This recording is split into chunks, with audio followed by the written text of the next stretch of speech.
जैसे लकड़ी है, लकड़ी को काफ़ी दिनों से पानी में रखा गया हो और उसको तुरंत हम पानी से निकाल कर और चाहेंगे कि उसमें आग लगा दें, तो आग लगेगी? नहीं लगेगी। उसके लिए क्या करना पड़ेगा? लकड़ी को पहले धूप में रखना पड़ेगा कई दिनों तक, लकड़ी को सुखाना पड़ेगा। जब वो लकड़ी सूख जाएगी एकदम, फिर उसमें आग लगाएंगे तो आग लग जाएगी, पकड़ लेगी। इसी तरह भौतिकता में लोग, जीव जो है अनादिकाल से लगा हुआ है भौतिक भोगों में, अनादिकाल से विषयों में डूबा हुआ है, भगवान को भूल गया है, विषयों के संपर्क में है।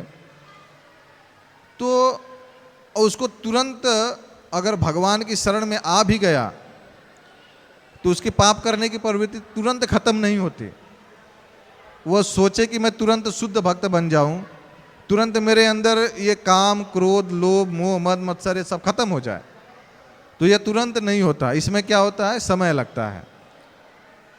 जैसे लकड़ी में आग लगाने के लिए पहले उसे धूप में रखना पड़ता है, सुखाना पड़ता है, इंतजार करना पड़ता है, तुरंत पानी से निकालने के बाद आग नहीं लग सकती। इसी तरह तुरंत भक्ति में आने के बाद हम सोचे कि तुरंत हम शुद्ध भक्त बन जाएंगे, तुरंत नहीं होता। तो इसमें समय लगता है। तो भक्ति में तो आ गया, लेकिन अनादिकाल से विषयों का भोग किया है तो कभी गिरेगा भी, कुछ गलतियां भी करेगा, लेकिन भगवान फिर भी बोलते हैं कि अगर श्रद्धावान है तो मैं उसको बचा लूँगा। जैसे एक बच्चा जब चलना सीखता है बचपन में, तो तुरंत चलने नहीं लगता है।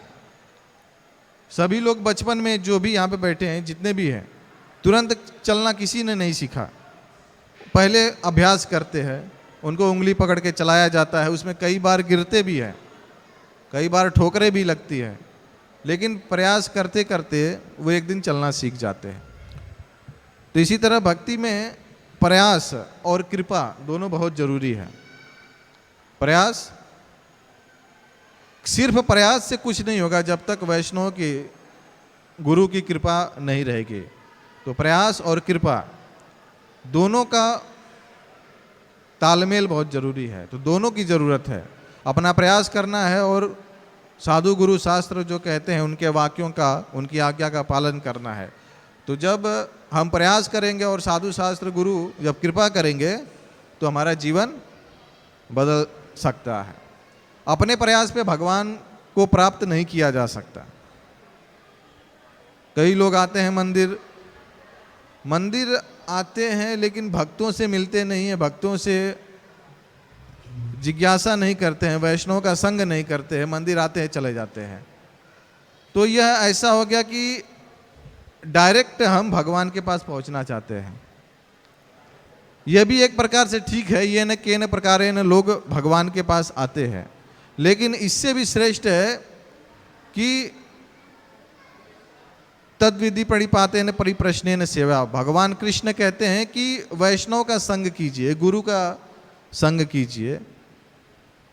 अगर शुद्ध भक्त की कृपा होगी तो आप भक्ति में और तरक्की कर सकते हैं, आगे बढ़ सकते हैं।